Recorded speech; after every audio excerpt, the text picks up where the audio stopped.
नमस्कार. आपण आहोत सावंतवाडी तालुक्यातील सर्वात महत्त्वाचा जिल्हा परिषद आणि पंचायत समिती मतदारसंघात. या मतदारसंघातून निवडून गेलेल्या ताई आज पंचायत समितीच्या सभापती आहेत. आणि जिल्हा परिषदेची जेव्हा निवडणूक होती तेव्हा हा मतदारसंघ जिल्ह्यात नव्हे राज्यात एक नंबरचा करणार अशी आश्वासनांची खैरात देणारे इथून निवडून आलेले आहेत. मात्र आपण त्यांची एक बाजू समजून घेतली तर दुसरी बाजू इथे फार भयंकर आहे.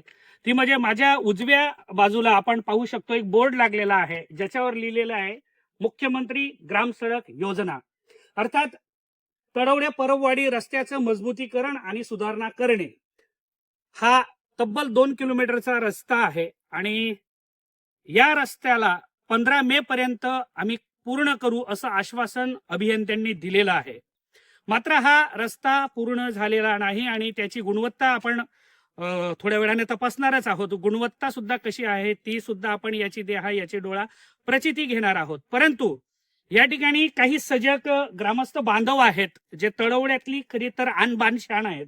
कारण या ग्रामस्थांमुळेच विधायक काम हे घडत असतं. चांगल्या गोष्टींना ते डोक्यावर घेतात, पण जिथे वाईट असेल किंवा जिथे गुणवत्ता नसेल त्यांचा समाचार सुद्धा घेण्यात तळवडे वासी मागे पुढे करत नाहीत. आपल्यासोबत सिद्धू गावडे आहेत. सिद्धूजी, ह्या रस्त्याची गुणवत्ता असेल किंवा पूर्णत्वास झालेला नसतानाही बोर्ड लावलेला आहे. काल काही अधिकारी आले होते पण त्यांना काही महाप्रसाद इथून ते घेऊन गेले अशी चर्चा आहे. काय नेमकी घटना आहे? मी पहिल्यांदा बोलतो की हा रस्ता होताना आम्ही बरेचदा त्यांना भेटलो होतो, गुणवत्ता म्हणा किंवा बाकी गोष्टींबद्दल, सगळ्या गोष्टींबद्दल. तसं काही ते पूर्ण झालेलं नाही, कारण का बोर्ड त्यांच्यानी लावला पूर्ण झाल्याबद्दल, पण का तसं पूर्ण झाले नाही अजून. 1,38,00,00,000 आणि 98.98 लक्ष म्हणजे जवळजवळ 1,39,00,00,000 रुपये या रस्त्यावर खर्च झालेला असं म्हणणं आहे. पण गुणवत्ता तुम्ही बघितलेली आहे आणि आता सुद्धा रस्ता कंप्लीट नसताना रस्ता पूर्णत्व झालेला बोर्ड लागलेला आहे, त्याबद्दल काय सांगा? त्याबद्दल म्हणजे आता आम्ही काल मी त्यांच्याशी भेटलो, जेव्हा ते अधिकारी ऑडिट वर्ग आला होता, तर मी सहज इकडे रस्त्याला आलो होतो. बोर्ड बघितला, त्यांच्याने बोर्ड लावला. त्यांना संबंधित त्या अधिकाऱ्यांना विचारलं की हा रस्ता बोर्ड तुम्ही कसा लावला, कशा पद्धतीने लावला, तर त्यावेळी त्यांच्यानी आम्हाला उद्धट उत्तर दिली आहेत. तुम्ही काय ते करून घ्या किंवा ग्रामस्थ म्हणजे सगळ्या ग्रामस्थांनी काय ते करून घ्या आमचं, आणि तिथून ते पळून गेले. अच्छा. या ठिकाणी बाळा जाधव आहेत. गेली कित्येक वर्ष सामाजिक कार्यामध्ये त्यांचा मोठा रोल आहे आणि जिथे अन्याय असेल किंवा जिथं चुकीचं घडतं तिथं बाळा जाधव हे रस्त्यावर येतात. बाळासाहेब, जर तुम्ही त्या बोर्डचा अवलोकन केलं तर कार्यारंभ आदेश 7/10 होता 2024 आणि काम पूर्णत्वाचा दिनांक आहे 6/10/2025. आज तारीख आहे 22/5/2026. हा काय झोल आहे नेमका? आता बघा, सिंधुदुर्ग जिल्ह्यामध्ये जे चव्हाण नामक जो राजू चव्हाण नामक जो कॉन्ट्रॅक्टर आहे सातारा जिल्ह्यातला पाटण तालुक्यातील, मला सांगा सिंधुदुर्गातला काय कॉन्ट्रॅक्टरच नाही का? कारण ह्या भौगोलिक स्थितीचं ज्ञान असलेले कॉन्ट्रॅक्टर इथे खूप मोठे आहेत, तरी सुद्धा जाणून बुजून ह्या चव्हाण नामक ह्याला व्यक्तीला प्रचंड अशी सिंधुदुर्ग जिल्ह्यात कामं दिलेली आणि सगळ्या कामावरती त्याची हे चालू आहेत, चौकशी चालू आहेत.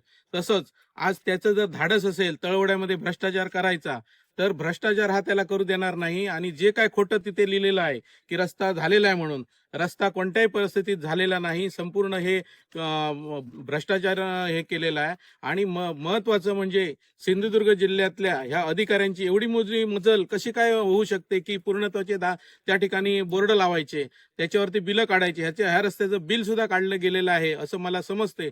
मी ह्याची माहितीच्या अधिकारात उद्या सोमवारपासून माहिती सुद्धा घेणार आहे आणि जिथे जिथे चव्हाणने कामं केलेले त्या सगळ्याची मी माहिती जिल्ह्यातली घेणार आहे. हा जो आज रस्ता आहे ह्याची परिस्थिती आपण पाहिली. आता तुम्ही ते रस्ता पण आता पूर्ण सगळं दाखवा हा मीडियाला की काय परिस्थिती आहे. फक्त एक लेअर केला आणि त्याचं बिल काढलं. त्यामुळे असे भ्रष्टाचार. बिल पण सोपं नाहीये. तब्बल 1,39,00,00,000 रुपयाचं बिल आहे. म्हणजे वारेमाप पैसे खोऱ्याने काढायचे आणि इथल्या जनतेला वाऱ्यावर सोडायचं. पहिल्या पावसानंतर हा रस्त्याची परिस्थिती काय होऊ शकते? इथे पहिल्या पावसाला हा रस्ताच राहणार नाही. आहे तशी जमीन पुन्हा होणार आहे, कारण ती खडी वगैरे त्याच्यात डांबरच नाही आहे. त्यामुळे हे जे काय तिथला अधिकारी आहे, तिथला जो जेई आहे, तो जेई काय करतो त्याने तिथे बघितलं पाहिजे, त्याची जबाबदारी आहे ती. ही 5 वर्षाची मुदत आहे त्याला, मग ते जईवरती सुद्धा खटले दाखल झाले पाहिजे. आणि जर इथे भ्रष्टाचार झालाच हे दिसतोय आहे, ते जईवरती खटला दाखल होईपर्यंत आम्ही सगळे उपोषणाला सुद्धा बसू, गावातले लोक त्यांना सोडणार नाही. तळवड्यात भ्रष्टाचार करणं एवढं सोपं राहिलेलं नाही आता. राजू सोमनाथ चव्हाण, तालुका पाटण, जिल्हा सातारा, हा जो कॉन्ट्रॅक्टर आहे ह्याला सिंधुदुर्ग जिल्ह्यात बरीचशी कामं दिलेली आहेत, म्हणजे प्रचंड कोट्याने रुपयाची कामं दिलेली आहेत. आणि ह्या सगळ्या कामामध्ये ह्या माणसाने भ्रष्टाचार केलेला आहे. ह्याचा सिंधुदुर्गात आका कोण आहे हे आता आम्हाला शोधायचं आहे. युवा बांधव आपल्या सोबत आहेत. खरं तर युवा ही आजची ताकद आहे. आपला देश हा युवकांचा देश आहे. आपण सुद्धा युवा बांधवाला आणि युवती बांधवी आपली जी भगिनी आहे तिला आज पंचायत समितीत निवडून दिलं आहे. आपले युवा बांधव गावडे आहेत, त्यांना निवडून दिलेलं आहे. त्यांचं पण एक दायित्व आहे की या मतदारसंघात अशा कामांमध्ये लक्ष घालणं. काय सांगाल? आम्ही ते वारंवार पुण्यामध्ये जे ऑफिस आहे तिथे वारंवार जाऊन ते कामाबद्दल पाठपुरावा करत होतो नेहमी, की आज काम होणार, उद्या काम होणार, असं करून करून हे म्हणजे पावसाळा येईपर्यंत हे कॉन्ट्रॅक्टर वाट बघत आहे. म्हणजे पावसाळा आल्यावर हे काम थांबणार, असंच हे चालू राहिलं तर काय उपयोग आहे? एक युवक म्हणून काय वाटतं तुम्हाला, हे सगळं बदलण्यासाठी काय केलं पाहिजे? हे लोकप्रतिनिधी जास्त जरा लक्ष घालावं, मला असं वाटतंय. पण तुमच्या लोकप्रतिनिधी सांगितलं होतं राज्यात 1 नंबर करणार. ही परिस्थिती आतापासून आहे सुरुवातीला. आता काय काय होणार? लोकप्रतिनिधी आम्ही कॉन्टॅक्ट मध्ये असतो, वारंवार फोन आमचे चालू असतात लोकप्रतिनिधींना. अच्छा, ते लक्ष देतील अशी अपेक्षा आहे का? हे अपेक्षा आहे. आज जे त्याने पत्र दिलेलं आहे डिपार्टमेंटने, तर माझं असं म्हणणं आहे की आज शासनाची जी 15 सिंधुदुर्ग जिल्ह्यामध्ये जे डांबरीकरण करण्याची 15 मे जी डेडलाईन आहे ती सुद्धा संपलेली आहे. मग आता हा रस्ता होणार कधी? म्हणजे काय, 1.5 कोटी रुपये सुद्धा देऊन सुद्धा आज ग्रामस्थांना त्या ठिकाणी प्रचंड हालाकीचं जीवन आज जगत आहे. आणि आज मोठमोठ्या आज नेत्यांचा हा गाव आहे. ही परिस्थिती बघून म्हणजे दुर्दैव, मला वाटतं की आम्ही चुकीच्या ठिकाणी जन्मलो असं वाटायला लागलं आता. माजी सैनिक आहेत आणि खूप माजी सैनिक, तर खरं तर सॅल्यूट साहेब. माजी सैनिक, तुम्ही रक्ताचं पाणी करून देशाचं संरक्षण केलं. इथे आमच्या रस्त्यांचं संरक्षण होत नाही. काय सांगाल याबद्दल? या संदर्भात जर बोलायचं झालं तर जो काय अभियंता म्हणून आहेत भोसले साहेब, यांची खरी चूक आहे. कुठंतरी ते यांना पाठीशी घालत आहेत की काय, आणि त्यामुळे या रस्त्याच्या दुरवस्था झालेली आहे. तर जे शब्द त्याने दिला होता, जसा पत्रव्यवहार त्याने केला होता, त्यानं ते आपला शब्द पाळावा अशी आमची त्यांना विनंती आहे. नक्कीच सत्यार्थ, अर्थातच सत्य जो अर्थ सांगतो आम्ही हे सोडणार नाहीयेत. शेवटपर्यंत या रस्त्याची जी काही अवहेलना केली गेलेली आहे आणि वारेमाप खोऱ्याने पैसे इथून बिलं काढली गेलेली आहेत, याचा सुद्धा सोक्षमोक्ष आम्ही लावणार आहोत. पण आपण आता जाणार आहोत त्या स्पॉटला आणि ती क्वालिटी काय आहे रस्त्याची ती सुद्धा तुम्हाला दाखवणार आहे. मगाशी सांगितल्याप्रमाणे रस्त्याची गुणवत्ता आपण तपासणार आहोत. आता हे बंधू आहेत. बंधू, दाखवा जरा आमच्या प्रेक्षकांना. हे बघा,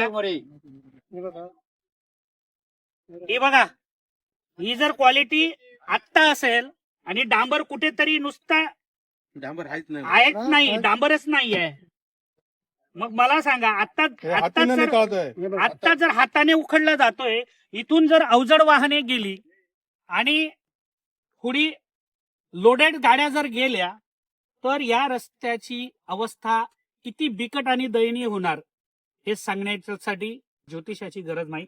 पण रस्ता जर आत्ताच जर उखडत असेल, अतिशय निकृष्ट क्वालिटीचा हा रस्ता बनवला गेलेला आहे. आणि यासाठीच हे बघा, हे बंधू, हे बघा काय रस्त्याची क्वालिटी. खरं तर ह्या कंत्राटदाराला इथं गाडलं पाहिजे, कारण इतकी भयंकर जर आमच्या भावनांशी खेळ, हे बघा, आमच्या भावनांशी खेळ करत असतील तर न्याय कुठे मागायचा? खऱ्या अर्थाने गरज आहे अशा सजग नागरिकांची. आणि तडवडे वासियांना खरोखर सलाम आहे बाळासाहेब, तुमच्या या सगळ्या मावळ्यांना. छत्रपती शिवरायांनी मुठभर मावळे घेऊन स्वराज्य निर्मिलं आणि त्याच स्वराज्यात अशी जर माणसांच्या भावनांशी हेळसांड होत असेल, त्यांच्या भावना खेळवल्या जात असतील, तुम्ही बघा रस्ता कसा आहे तो. आणि आम्ही सोडणार नाहीत, कारण सत्यार्थ आमचं नाव आहे. आम्ही शेवटपर्यंत याचा आका कोण आहे ते सुद्धा शोधून काढू. तुर्तास मी इथेच थांबतो. मी रुपेश पाटील, व्हिडिओ जर्नालिस्ट साबाजी परबसह, तडवडे, तालुका सावंतवाडी, जिल्हा सिंधुदुर्ग.